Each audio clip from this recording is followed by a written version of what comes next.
महाराष्ट्र होणार आहे $3 trillion economy. 1 मे म्हणजे आंतरराष्ट्रीय कामगार दिन।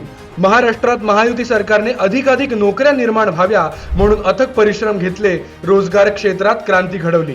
सरकारने 25 लाख रोजगार निर्मितीचं टार्गेट ठेवलंय। यासाठी 10,000 कोटींचं बजेट ठेवलंय। ज्ञान, काम आणि खिशात मानधन मिळावं म्हणून युवा कार्य प्रशिक्षण योजना आणली। यातून 10 लाख विद्यार्थ्यांना प्रतिमाहा 10,000 रुपये स्टायपंड मिळतोय। ऑन द जॉब ट्रेनिंग सोबत 6,000 ते 10,000 स्टायपेंड। शिक्षण आणि नोकरी यामधली दरी मिटवणारी अनोखी योजना महाराष्ट्रात आली। 2019 मध्ये महाराष्ट्रात 14.9 लाख MSMEs होत्या। आज त्या 33 लाखांहून अधिक आहेत। म्हणजे संधी वाढल्या, रोजगारही वाढले। 2023-24 मध्ये फॉर्मल सेक्टर मध्ये 1.31 कोटी नवीन नोकऱ्या, यातील तब्बल 22% फक्त महाराष्ट्रात आहेत। महायुती सरकारने राज्यातील कामगार वर्गाला नोकरीतील संधी दिली, आर्थिक स्थिरता दिली आणि महाराष्ट्राने $3 ट्रिलियन इकॉनॉमी करण्याच्या दिशेने झेप घेतली आहे।